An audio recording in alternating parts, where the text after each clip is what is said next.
When you think about the government signing a contract, it's easy to assume it's just another business deal, right? But what if I told you that's not always the case? Some government contracts have, well, they have a kind of superpower, operating under a completely different set of rules. So in this explainer, we're going to dive into what makes these contracts so special and why it really, really matters. And that brings us to the big question we're tackling today. When exactly does a regular government agreement transform into something else entirely? What gives this special thing called an administrative contract its unique status? Let's figure it out. Okay, so fundamentally, the government can wear two different hats when it makes a deal. On one hand, you've got your standard civil contracts. These play by the rules of private law. That's the law for deals between you and me, where everyone's supposed to be on equal footing. But then, on the other hand, you have the administrative contract. This one's governed by public law, the very rules that structure the state itself. And here's the kicker. The scales are deliberately tipped. The government gets special rights because its goal isn't making a profit, it's serving the public interest. That inequality is the crucial difference, and it's what we really need to get our heads around.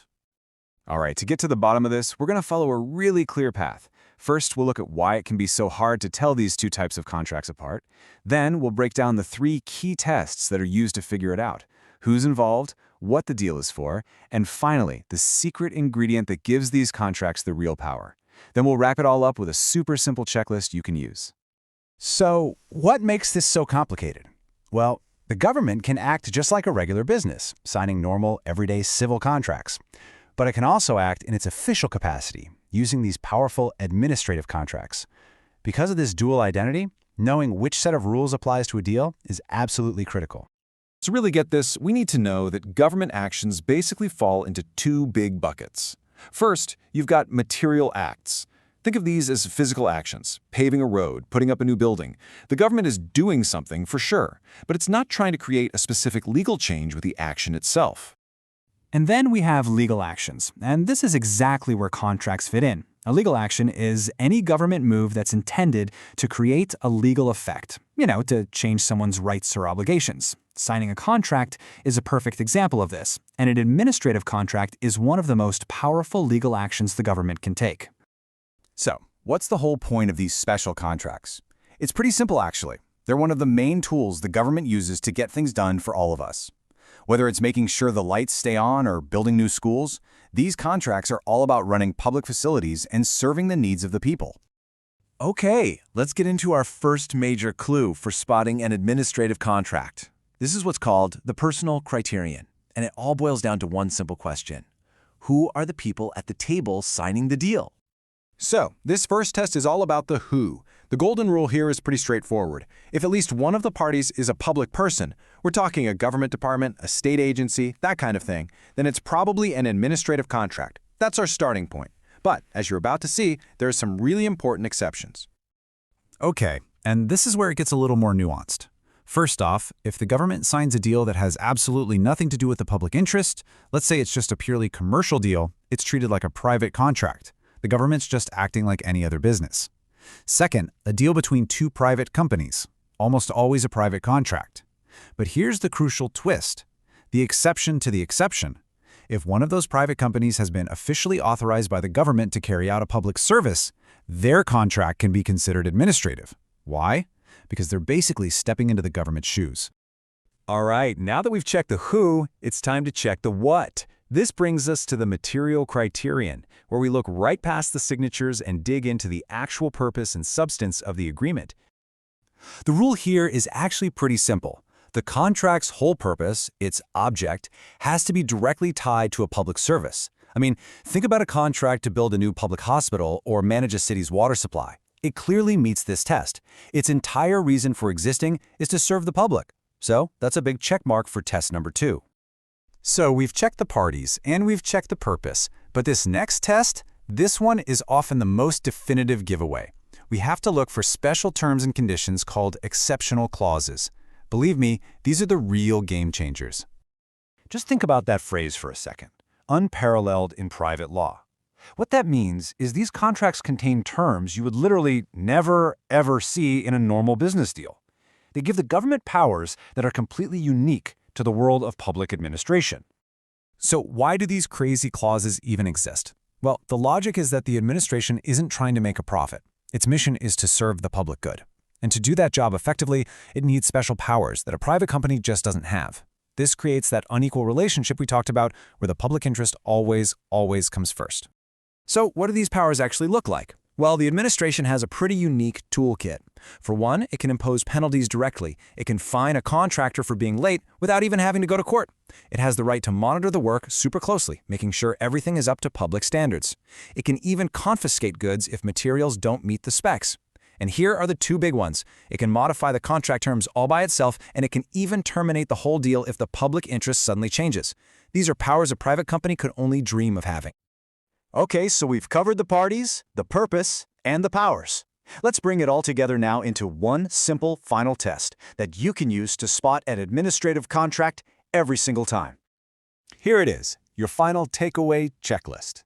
To be sure you're dealing with an administrative contract, just run it through this three-point test.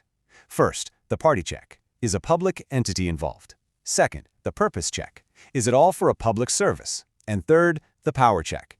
Does it have those special, unparalleled clauses that give the administration the upper hand?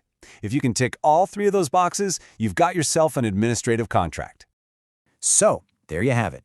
We've seen how these special contracts give the state extraordinary power to act for the public good, and that's essential for getting big, important things done. But it leaves us with one final, really crucial question. With such a clear imbalance of power, what are the safeguards that make sure this authority is always used fairly for the public good and not for something else? That's definitely something. Okay, so have you ever stopped to think what makes a government contract, different? Why is a contract to build a massive public highway treated in a totally different legal universe than a contract to buy, say, office chairs? Well, it's a huge legal puzzle, and today we're going to give you the key. We are going to unlock the three-pillar test. I want you to think of it like this. There are basically two worlds of contracts. In one world, you've got your private contracts, all built on a foundation of equality. Two parties come together, hash out a deal, and that's that. The government can totally play in this sandbox, signing contracts just like any other business. But it's also got this home field advantage in a completely different world, the world of public law. And here, it's not just a business, it's a public authority working for the public good. And believe me, these two worlds have totally different rule books. So that's the big question, right? How do you know which world you're in? Because if you get it wrong, you could end up in the wrong court, arguing the wrong laws. The stakes are really, really high. So how do we crack this code? How can we know for sure if we're looking at an administrative contract? Well, lucky for us, there's a system. The courts have come up with this really powerful diagnostic tool, a simple three-part test that just cuts right through all the complexity. We're going to walk through it step by step so that by the end of this, you can spot one like a pro. So here's our game plan. First, we'll get the big picture of this three-pillar test. Then, we're going to do a deep dive into each pillar. Who are the parties, what is the purpose, and what are the powers involved? And then at the end, we'll put it all together for the final verdict. Let's jump in. Okay, now this is probably the most important thing to remember today. For a contract to be administrative, it has to check all three of these boxes. It's like a combination lock. You need every single number in order. If you miss just one, that's it. It's a standard private contract. So let's start with that first number. Our first pillar is all about the parties. Now, on the surface, this sounds pretty straightforward, doesn't it? Just check if the government signed on the dotted line. But, as you're about to see, there are some really fascinating details hiding just under the surface. So first things first, when we say administration, we're talking about something specific, a public legal person. This is just the official term for an entity that's created to use public authority for the people. We're talking about the state itself, a city, a governorate, even a public university. This is our baseline. But that brings up a really important question.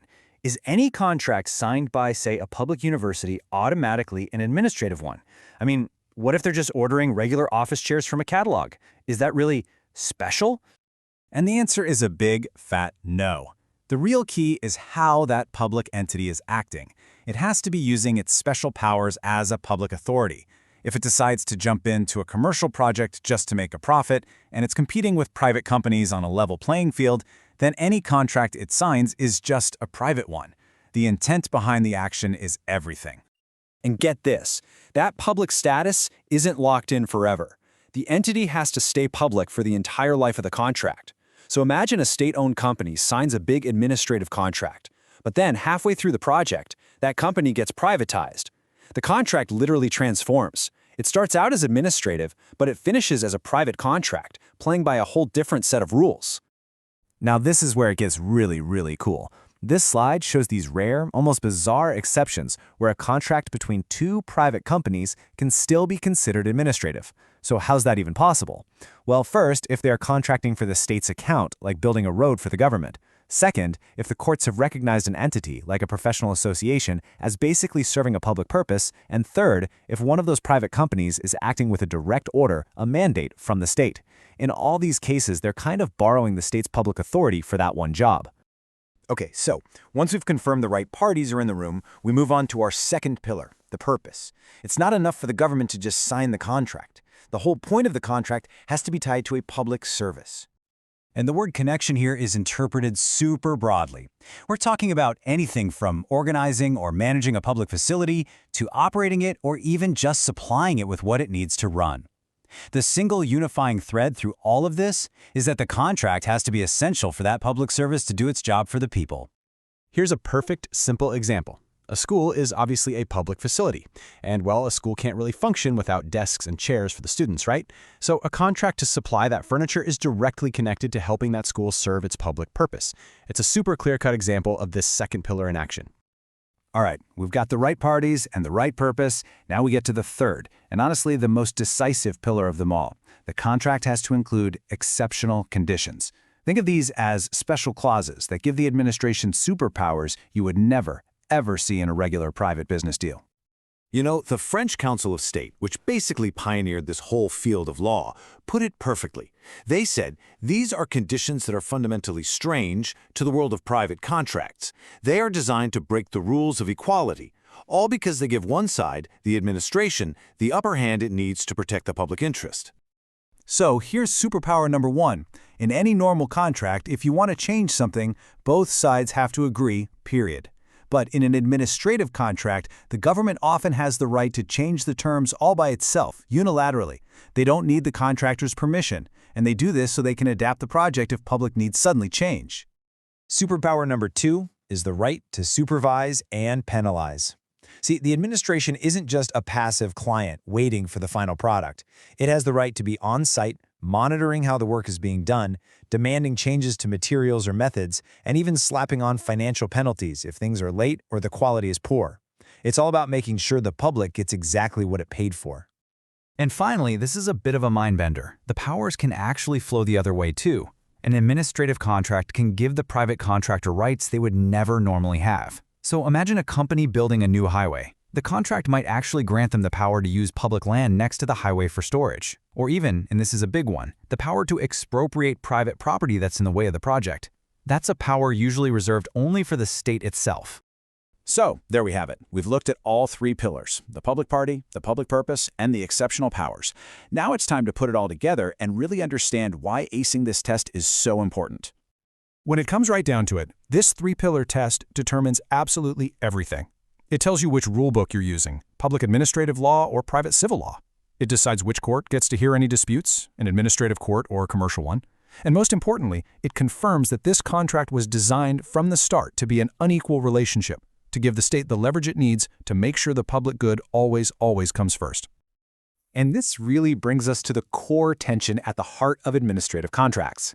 To serve the public, the state needs this extra authority that goes way beyond what we would normally consider fair in a private deal. It's a necessary imbalance. But it does leave us with one last really fascinating question to chew on. In that quest for the public good, how do we make sure that this immense power is always used fairly? Definitely something to think about.